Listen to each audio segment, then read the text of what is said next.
Hello students, कैसे हो आप लोग। आज अपने स्टार्ट करने वाले स्टैंडर्ड 9 का विकास का जो सेकंड टेस्ट का असाइनमेंट आया है, जिसमें अपने बात करने वाले साइंस सब्जेक्ट में सेक्शन सी में चैप्टर नंबर 12 की। इसके पहले ऑलरेडी मैंने सेक्शन बी और सी अपलोड करके यूट्यूब पर रख दिया है। जो आपने नहीं देखा हो तो उसके लिंक आपको नीचे डिस्क्रिप्शन में मिल जाएगी, वहाँ पे जाके आप चेक कर सकते हो। तो स्टार्ट करेंगे साइंस का section C chapter number 12। Read question number 1. In a school, the students of the gardening club prepare a kitchen garden in vacant plot at the back of the school. They use organic farming to grow plants. A meeting was organized in the hall of the school to give the student an understanding of organic agriculture and spread awareness about it. तो question 1 क्या बनता है, what is horticulture. तो उसका answer क्या आएगा, the branch of agriculture which deals the cultivation of fruits, vegetables and ornamental plants is known as horticulture. Second question, what is organic farming. The farming system with minimal or no use of chemicals as a fertilizers is called organic farming। मतलब जिसमें fertiliser का use नहीं होता, no any that chemicals का use होता है, जिसको अपने क्या बोलेंगे, organic farming. Next question, how is organic farming beneficial to the environment. तो ऑर्गेनिक फार्मिंग yield such a vital benefit है, right. First of preservation of soil, organic composition. Organic farmers utilize practice that maintain and improve the fertility, soil structure and biodiversity and reduce the soil erosion. Clear? Okay, next question. What may happen if poultry were the larger in size and lack the ability to adapt to heat? What measures are taken to accommodate the small size of fowls and to acclimatize them to the heat? तो इसमें answer क्या आएगा, maintenance of temperature is needed for better egg production by the poultry birds. Therefore, the larger size increase in the surface area of body and no adaptability of the summer and may cause the decline of the egg production. देखो यहाँ पे क्या बताया गया है कि भाई temperature effect करता है एग के ऊपर, production of the poultry birds के ऊपर। अगर larger size increase in the surface of area body and no adaptability of the summers में कॉज डिक्लाइन ऑफ, जिसकी वजह से एग प्रोडक्शन क्या हो जाता है, कम हो जाता है। सेकंड बात करेंगे, to obtain the smaller size and the higher, बहुत ज़्यादा अमाउंट में टेम्परेचर है, so cross breeding poultry birds are done. The small size is also needed for the better housing and the low feed. Next, what are the benefits of intercropping and crop rotation? तो intercropping के uses देख लेते हैं, benefits क्या है। तो first of maximum utilization of the nutrients supply हो सकता है, सॉइल फर्टिलिटी मेंटेन करता है। नेक्स्ट, प्रिवेंटिंग करता है paste and diseases from spreading the all plants and productivity per unit area increase होता है, मतलब जितना एरिया उससे ज़्यादा आपको प्रोडक्शन मिलेगा। Crops give the better returns. आगे बात करेंगे क्रॉप रोटेशन की। सो 2 or 3 crops can be grown in the year is a good harvest. Second, soil fertility improve कर सकते हैं।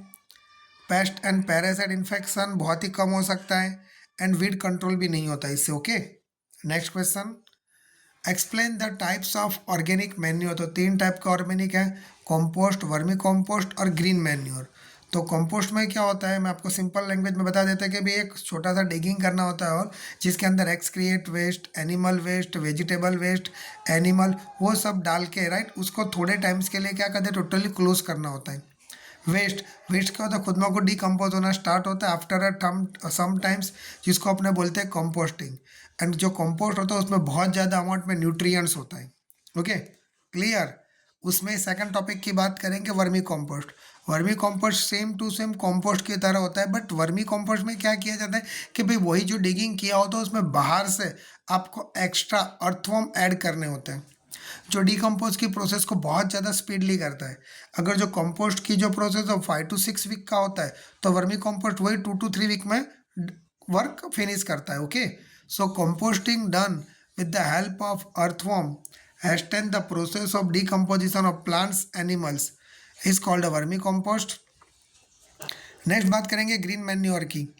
तो green manure is prepared by the mulching and ploughing, तो soil करने के लिए some green plants such as the sun and that guar prior to sowing किया जाता है क्रॉप्स को, and this green plant decompose होता है, अगेन मैन्योर उसको रिटर्न मिलता है, एंड फिर से जो सॉइल के अंदर न्यूट्रिएंट्स मिलते हैं जैसे कि नाइट्रोजन फॉस्फोरस मोर अमाउंट में।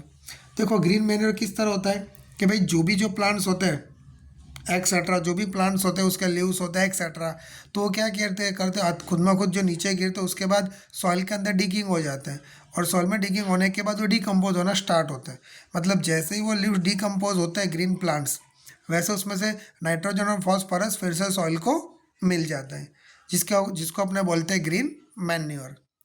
Next, a group of students in your school plans to dig a pit in a corner of the school ground and prepare it for compost.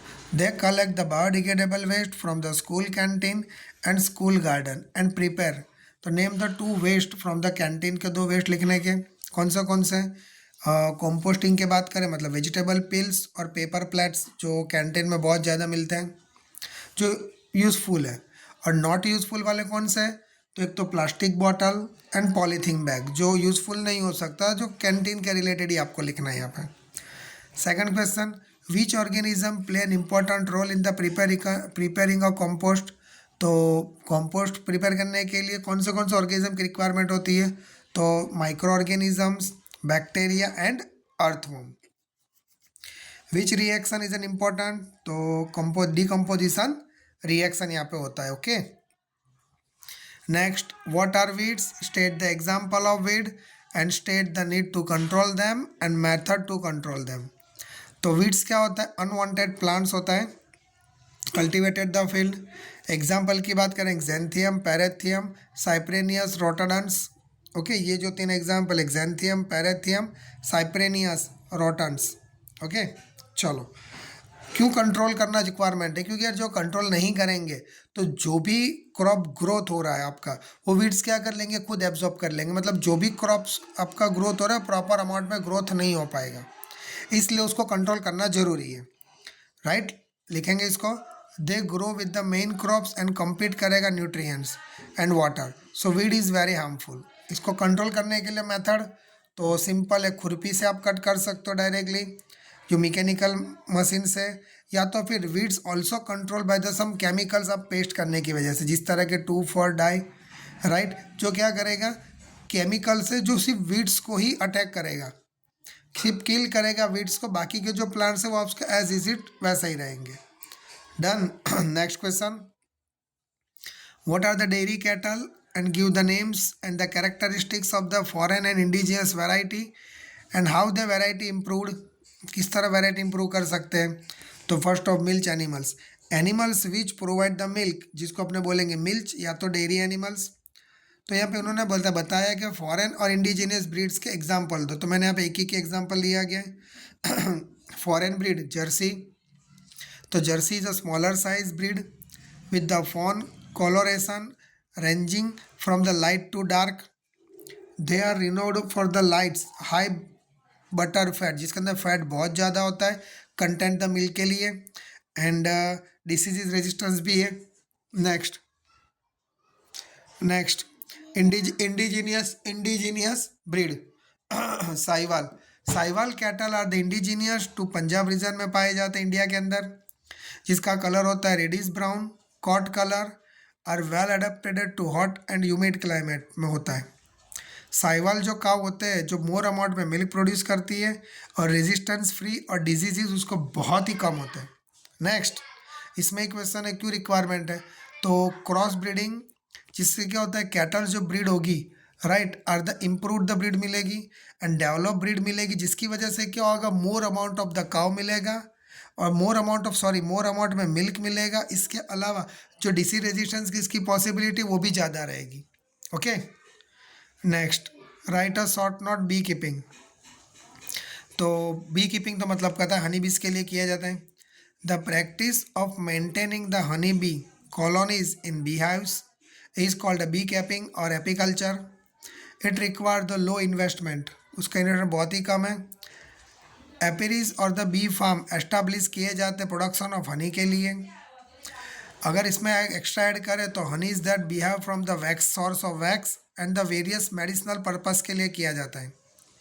इसके अलावा एपिस सेरेना जो Indians bee है, Apis dorsata, rock bee, Apis florea, little bee, Apis mellifera Italian bee, जो बहुत ज़्यादा amount में Honey products करता है।